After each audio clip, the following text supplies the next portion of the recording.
सौगन्धिकलसत्कचा पुरुविन्दमणिश्रेणी घनकोटीरमण्डिता अष्टमी चन्द्रविभ्राजा दलिकस्तरशोभिता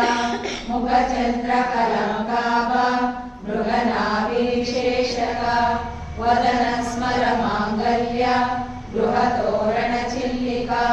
वक्रलक्ष्मी परिवाहा चलन्नीनावलोचना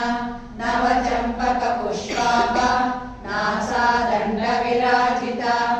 नवविद्रुमबिम्बश्री नेक्तारिलदनचला शुद्धविद्यापुराकारा द्विजपङ्क्तिद्वयो